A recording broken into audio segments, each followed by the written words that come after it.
여러분 홀로그램이라고 아십니까? 제가 영상을 좀 준비할까 하다가 유튜브가 좀 경고를 먹어가지고 함부로 영상을 보내면 안 되겠다. 그래서 홀로그램이 영화 같은 데 보면 이렇게 화면이 눈앞에 싹 나타나는 거예요. 그래가지고 뭐 사람도 나타나고 뭐 다른 여러 가지 컴퓨터 같은 것도 다 화면으로 나타나서 화면으로 막 조작을 하고 아이언맨 그 영화에서 나오는 게 가장 그 대표적인 장면인데요. 영상을 준비할까 하다가 못했습니다. 여러분 머릿속으로 한번 생각을 해보세요. 그렇게 눈으로 보이는 그런 홀로그램. 최근에는 뭐 김광석 돌아가신 그런 가수신데 그분의 콘서트를 홀로그램으로 이렇게 띄워가지고 마치 살아있는 것처럼 해서 콘서트를 하기도 합니다. 그러니까 실제는 아닌데 실제처럼 눈에 보이는 그런 세상인 거예요. 참 앞으로 그런 세상이 참 올 것 같다는 생각이 드는데 여기에 더 나아가서 과학자들이 그런 요즘에 이야기를 한대요. 사실은 우리가 지금 살아가는 게 가상현실일지 모른다. 무슨 말인지 아시겠어요? 여러분들은 지금 이렇게 실존이 있는 게 아니라 옛날에 그 영화 같은 데서 보면 나오는데 우리는 다 어디에 들어가 있고 가상현실 속에서 지금 우리가 이렇게 살아가고 있는지도 모른다. 그래서 일론 머스크라는 사람은 그럴 확률이 뭐 거의 뭐 아무튼 엄청나게 높다. 뭐 이렇게 얘기하는 그런 사람도 있습니다.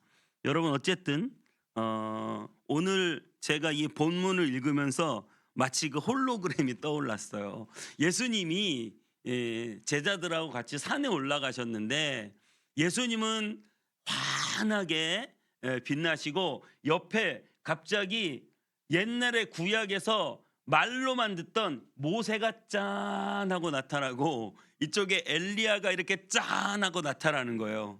그러고 나서 나중에 갑자기 하늘에서 구름이 쫙 오더니 거기서 말씀이 쫙.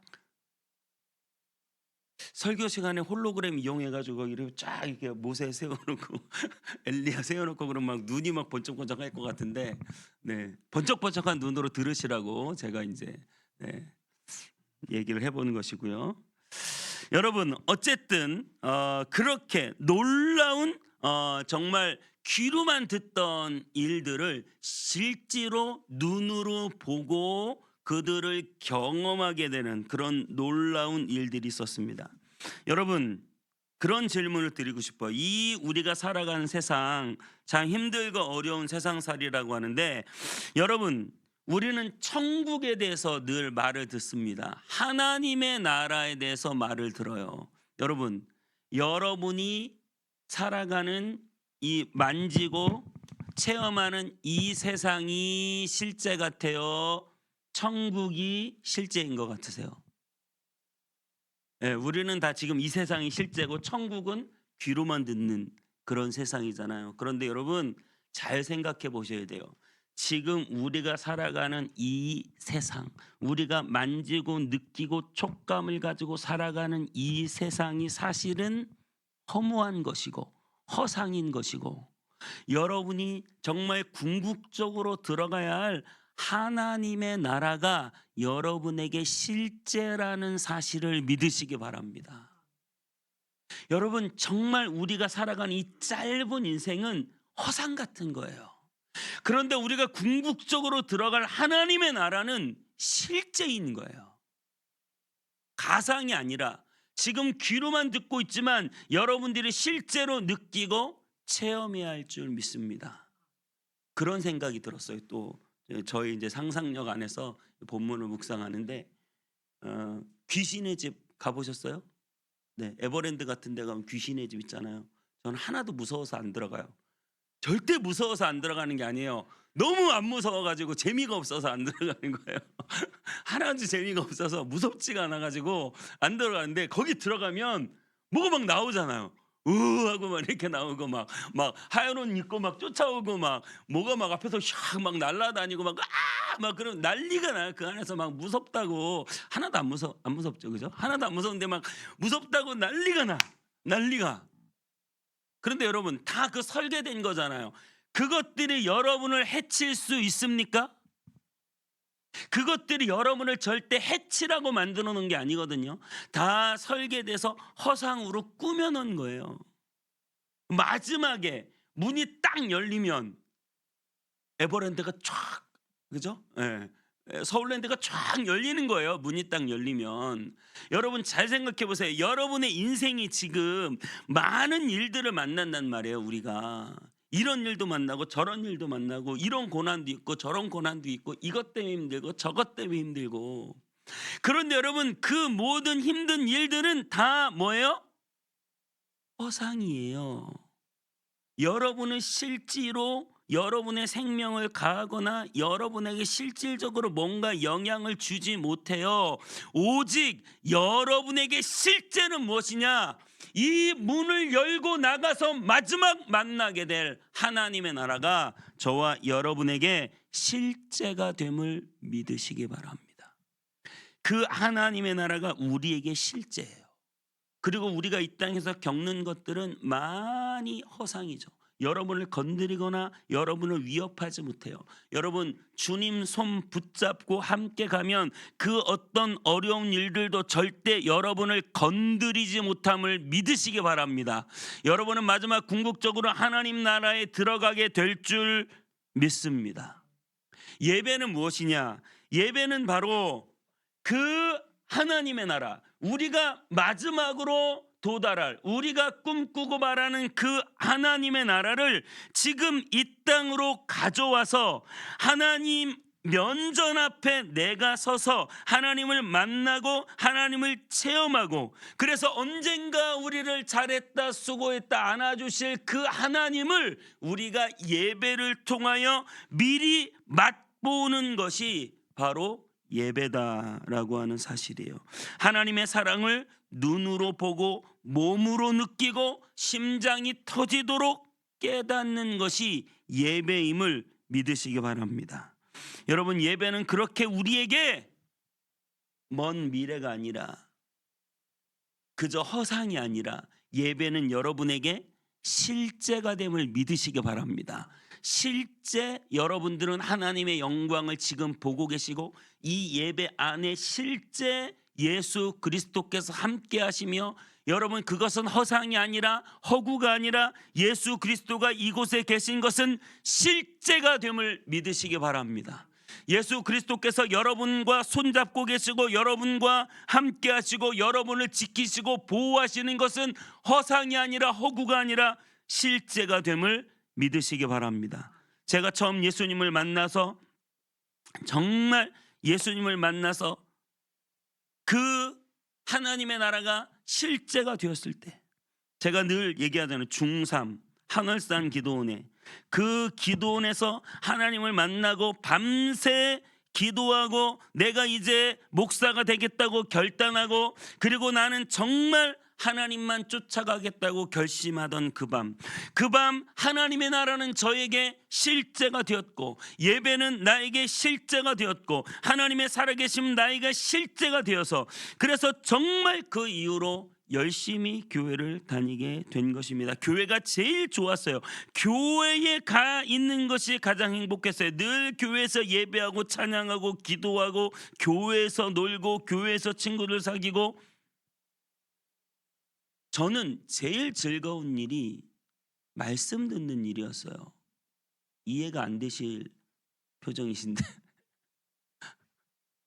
아니, 설교가 얼마나 재밌는지, 세상에서 나는 설교가 지루하다는 사람은 이해를 못하겠어요.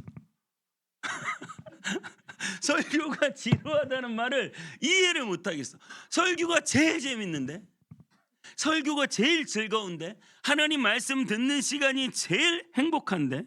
여러분, 웃자고 하는 말이 아닌데 왜 웃으십니까? 저는 지금 진지해요.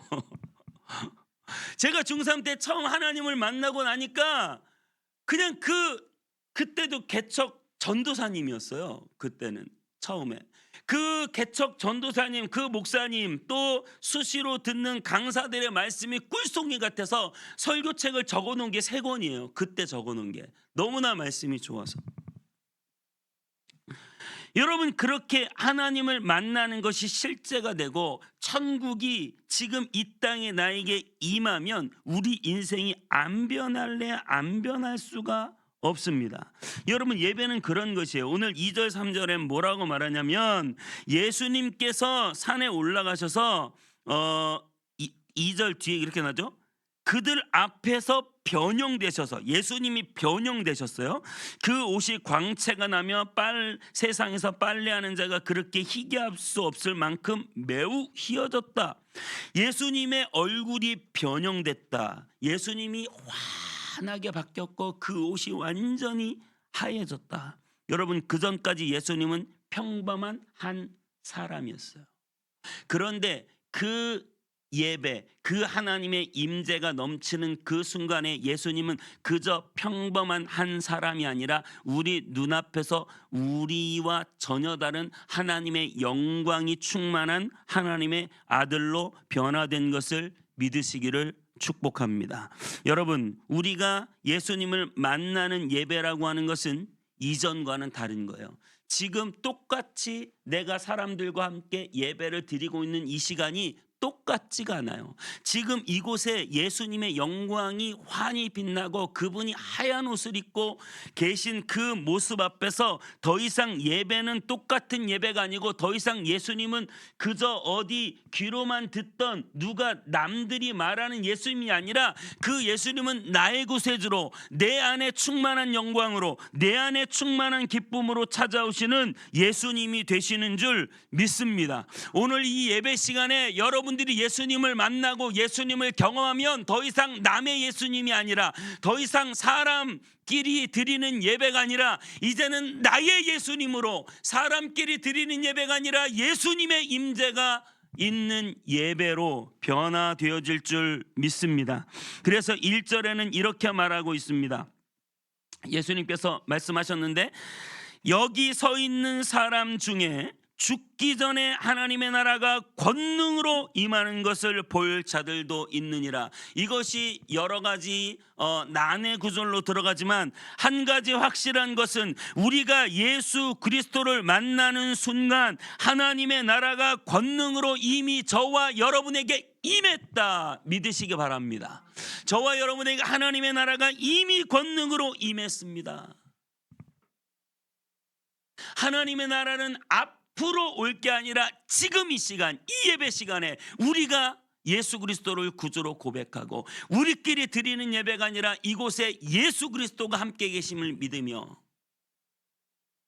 그 예수님의 영광을 귀로만 듣는 게 아니라 내 두 눈으로 보고 경험하게 될 때 여러분들이 성령의 권능으로 예수 그리스도의 영광을 경험하게 될 때 여러분에게 이미 하나님의 나라의 영광이 임한 줄 믿습니다. 그 하나님 나라의 영광이 임하니까 베드로가 잽싸게 이렇게 말합니다. 5절에 베드로가 예수께 고하되 랍비여 우리가 여기 있는 것이 좋사오니, 너무 좋은 거예요. 여기 있는 것이 좋사오니 초막 셋을 짓되 하나는 주를 위해 하나는 모세를 위해 하나는 엘리야를 위해 하사이다. 베드로가 말하는 이 초막셋은 정말로 여러분 초막, 장막, 성전, 예수 그리스도께서 우리의 성전 되셔서 우리와 하나님과의 막혀있던 길, 도저히 뚫릴 수 없는 길, 예수 그리스도께서 그 길을 열어주신 줄 믿습니다. 오늘 다윗도 아니고 아브라함도 아니고 왜 하필 옆에 나와 있는 사람이 모세와 엘리야였을까요? 모세와 엘리야, 모세는 율법의 대표고 엘리야는 예언, 선지자들의 대표입니다. 그 말은 무슨 말이냐? 예수 그리스도를 통해서 율법이 완성되었고 예수 그리스도를 통해서 예언이 성취되었고 더 이상 여기에 더할 것 없는 하나님 나라의 권능이 예수 그리스도를 통하여 이 땅에 오게 되었다는 선언임을 믿으시기 바랍니다. 말씀이 육신이 되어 우리 가운데 오셔서 율법을 완성하시고 예언을 성취하시고 하나님의 나라가 이미 권능으로 예수 그리스도를 통하여 우리에게 임하게 되었으며 이제 하나님의 나라는 환상이 아니라 실제가 되었고 귀로 듣는 게 아니라 눈으로 보게 되었고 이제 우리는 하나님의 자녀로서의 실질적인 권세를 갖게 되었고 더 이상 사탄 마귀는 권세를 잃고 패배하게 되었고 하나님의 영광이 우리 위에 임하게 되었고 성령님이 내 속에 들어와 실제가 되었습니다. 여러분, 예수 그리스도를 통해서 우리에게 열어주신 이 놀라운 실제, 예배는 실제고 우리의 믿음은 실제고 내가 예수 그리스도의 이름을 부르는 것은 실제고 여러분, 귀로 들을 뿐만 아니라 눈으로 보고 온 몸으로 느끼고 경험하는 실질적인 예수님을 경험하게 되시기를 축복합니다. 여러분, 모세와 엘리야는 사라졌지만 예수님은 그곳에 그들과 함께 계셨습니다. 예수님은 우리의 영원한 성전이시죠. 예수님은 우리와 하나님을 연결하는 역할을 해주십니다. 예수님을 통해서 우리는 하나님의 임재 안으로 들어갑니다. 예수님은 이 성전을 허물고 사흘 만에 짓겠다고 말씀하셨습니다. 예수님은 성전의 제물이 되셨습니다. 우리를 위하여 자기의 모든 물과 피 다 흘려서 자기의 생명을 주셨습니다. 그리고 그분은 부활하셨습니다. 여러분, 이 놀라운 예수 그리스도의 역사와 권능과 능력을 통하여 저와 여러분의 삶이 완전히 변하게 된 것을 믿으시기 바랍니다. 사람은 모두 고독하고 외로운 존재예요. 여러분은 하나님을 예배하죠. 세상 사람들은 무엇을 예배합니까? 돈을 예배하죠. 여러분, 세상 사람들은 예배 안 하는 줄 아세요? 다 예배해요. 무언가 자기 안에 있는 궁극적인 갈증이 있거든요. 무언가 채워지지 않는 게 있거든요. 그래서 내가 무언가를 예배할 수밖에 없는 것이 바로 우리 인생이거든요. 그래서 이 고독하고 외로운 존재는 자신의 남편을 보고 자신의 인생을 예배하기도 합니다. 자식을 보고 이 자식에게 자기의 인생을 걸고 자기의 모든 걸 걸고 그 자식을 예배하기도 합니다. 자기의 사업에, 돈에 자기의 모든 것을 걸고 그것을 예배하기도 합니다. 하지만 모든 사람들은 결국 그것들로는 채울 수 없다는 것을 알게 됩니다. 누구만 채워줄 수 있습니까? 오직 예수 그리스도를 통하여 우리가 예배하게 되는 하나님 한 분만이 여러분을 채워줄 수 있습니다. 하나님이 여러분을 인정해 주시고 하나님이 여러분을 칭찬해 주시고 하나님이 여러분을 진정으로 환대해 주시고 환영해 주셔야만 여러분의 참된 고백이 해결됩니다. 여러분, 무언가 연결되기를 갈망하십니까? 사람으로서가 아니라 하나님으로서만 연결될 때 여러분들이 진정한 만족을 할 수 있다는 사실을 믿으시기 바랍니다.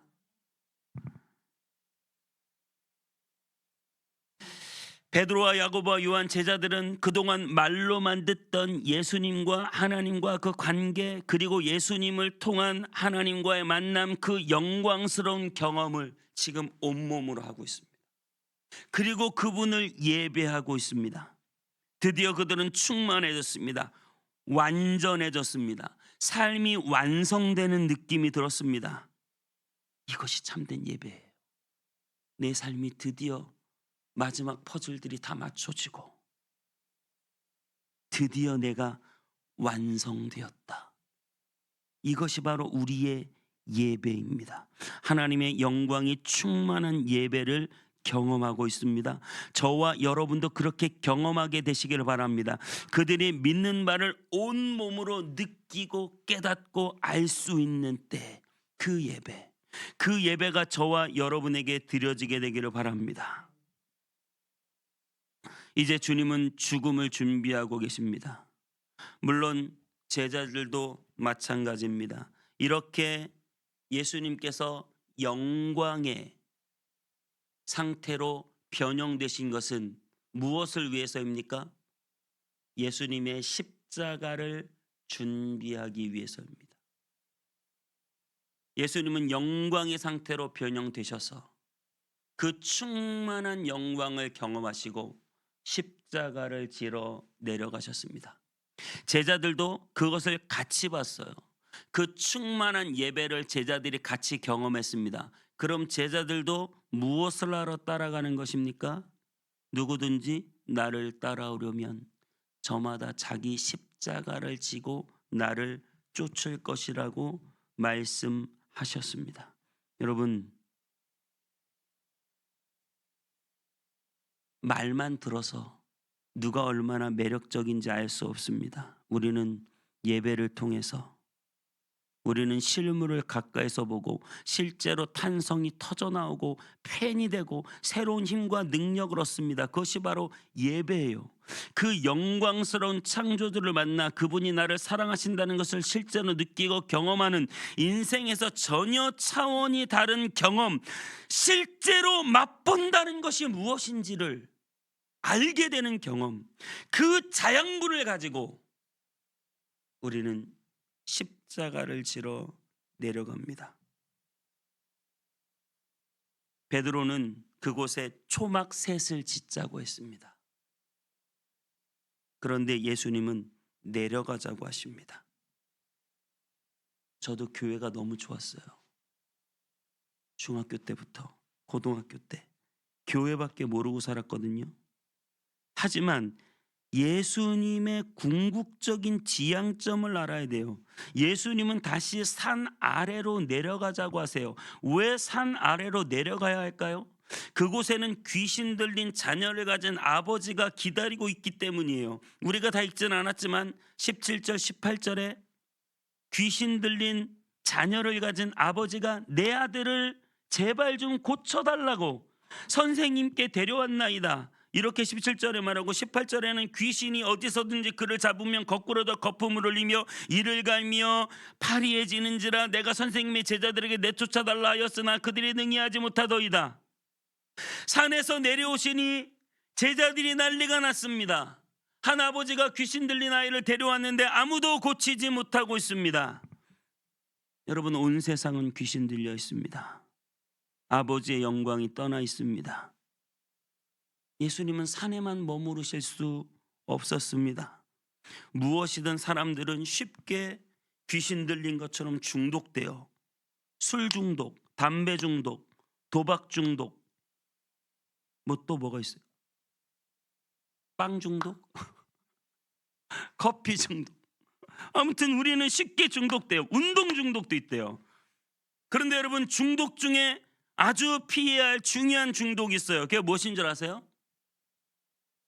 종교 중독이에요. 종교 중독. 종교 중독이 뭐냐? 그냥 교회에서만 사는 거예요. 세상과 나는 간 것 없고 교회만 보이는 거예요. 놀라운 영적인 영광을 경험하게 되면 물론 그렇게 될 수 있습니다. 이것이 좋사오니 나는 여기가 너무 좋아요. 나는 세상에 나가고 싶지 않아요. 그러면서 반사회적이 돼요. 여러분, 종교 중독, 제가 여러분에게 열심히 기도하지 말라는 말이 아닙니다. 우리는 열심히 기도해야 될 시즌이 있습니다. 하지만 열심히 기도하면서 또 나가서 열심히 일해야 될 시즌이 있는 거예요. 교회에서 기도만 하면 세상이 다 바뀌는 게 아니거든요. 기도가, 예배가 예수님 앞에 머물러 있는 것만이 중요한 게 아니라 세상에 수많은 귀신 들린 자들이 가득한 그 세상에 나가서 그들을 고치고 치유해야 할 사명이 저와 여러분에게 또 있다는 사실을 기억하시기를 축복해요. 가끔 우리는 그런 실수를 해요. 제가 제일 가슴 아프게 바라보는 기도원 같은 걸 지어놓고 지하, 우리도 단칸방이지만 단칸방이 교회 버젓이 잘 다니는 사람 몇 명 데려다가 기도하면서 뭐라고 하냐면 우리는 구국 기도를 한다. 아니 다 좋아요. 다 좋은데 거기에서 1년 365일 하루 24시간 기도만 하는 것이 과연 주님의 뜻인가를 생각해 봐야 된다는 거죠. 주님은 지금 귀신 들린 세상에 우리가 나가기를 원하신다는 사실이에요. 여러분 없어요? 직장에 가면 사람들이 왜 직장에 다니기 싫어하냐 물어봤더니 돈이 적어서 직장에 가는 게 싫은 게 아니라 그 직장에 꼭 돌 플러스 아이가 한 분씩 계세요. 내가 여기 가면 돌 플러스 아이가 계세요. 이 사람 때문에 미치겠는 거예요. 그럼 이쪽에 가면 없냐? 거기도 있어. 그럼 그 사람이 퇴사하면 없냐? 또 생겨 누가.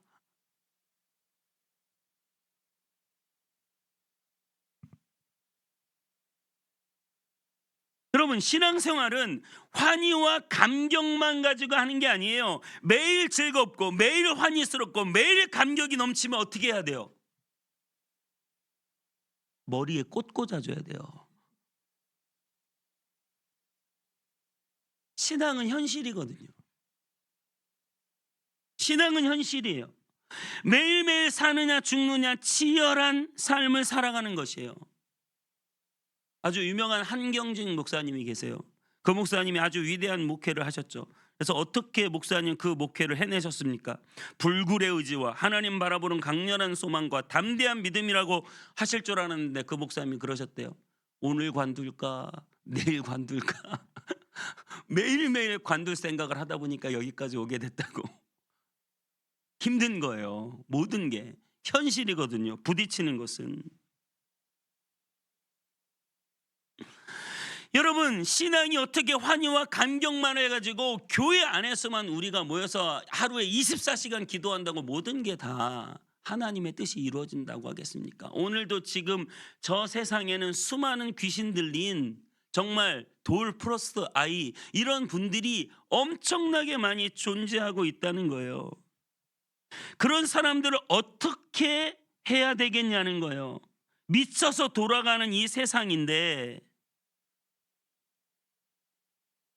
여러분 오늘 우리는 이 말씀을 듣고 예수 그리스도를 만나서 그분의 실제를 경험하고 어떻게 해요? 저 귀신 들려 미친 세상 앞에 나갈 때 우리는 더 복음의 기쁨으로 미쳐서 십자가를 질 수 있는 믿음을 갖게 되시기를 축복합니다. 주님을 만나서 놀라운 영광과 그 경험을 하는 것, 여러분 이것은 우리에게 대단한 기쁨이고 감동입니다. 그저 영화나 TV에서 주는 감동이 이것만 하겠습니까? 그저 소주 한 잔이 주는 감동이 기쁨이 이것만 하겠습니까? 이 놀라운 기쁨을 가지고 좀 뜬금없는 말이지만 퍼주고 망한 가게 없대요. 퍼주며 사시는 삶 살게 되시기를 축복해요. 신나게 벌어서 퍼주고 베풀며 사시기를 축복합니다. 지금 이 귀신 들린 세상에 수많은 사람들이 고통당하며 어려움에 처해 있을 때 예수 그리스도께서 우리를 위하여 대신 십자가를 지셨듯이 우리도 그분을 따라 이 마음의 기쁨과 감격을 가지고 주님의 십자가 뒤를 따라가는 저와 여러분 다 되시기를 바랍니다. 제가 일주일 동안 몸이 많이 아팠습니다. 몸이 많이 아프니까 영이 살더라고요. 그것도 괜찮더라고요. 몸이 많이 아프니까 솔직히 말씀드릴게요. 설교 준비는 잘 안 되는데 내 안에서 왜 영이 사냐면 기도가 찐으로 나가. 다윗의 자손 예수여 나를 살려주소서. 이 기도가 찐으로 나가요. 그리고 나서 위경련도 사라지고 두통도 사라지고 허리 엉덩이 통증도 다 사라지고 한 목요일쯤 너무 홀가분하고 기뻐서 육신이 안 아프고 이 모든 뭔가 통증들이 다 사라지고 나니까 너무 기쁜 거예요. 그러면서 이 안에 성령의 감동이 막 밀려와요. 막 밀려오는데 그때 기도하면서 제가 그런 기도를 하게 돼요. 주님, 이 건강 주셔서 너무 감사해요. 내가 이제는 더 이상 아프지 않아서 너무 감사해요. 그런데 이 몸 가지고 뭐해요?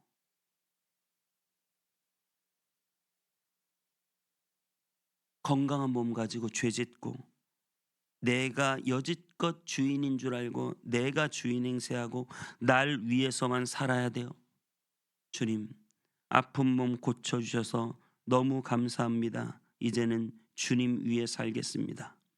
저 영원한 어둠에서 건지사 찬란한 빛으로 인도해 주신 주님, 영광스러운 보좌에 앉게 해 주신 주님,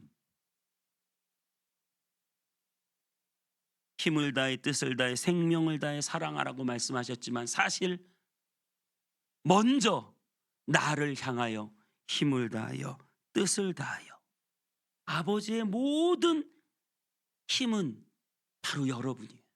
바로 나예요. 아버지의 모든 뜻은 바로 여러분이에요. 바로 나예요. 아버지의 생명은 여러분을 위하여 바쳐지신 것입니다. 그 놀라운 사랑을 받은 우리가 이제 이 험한 세상에 내려가 주님의 십자가를 지고 이 미친 세상보다 더 복음에 미쳐 예수에 미쳤어도 온전하여도 주님을 위한다고 말한 바울처럼 힘과 뜻과 생명 다해 주님 사랑하고 이웃 사랑하며 십자가 지고 사랑하는 저와 여러분 다 되시기를 축복합니다.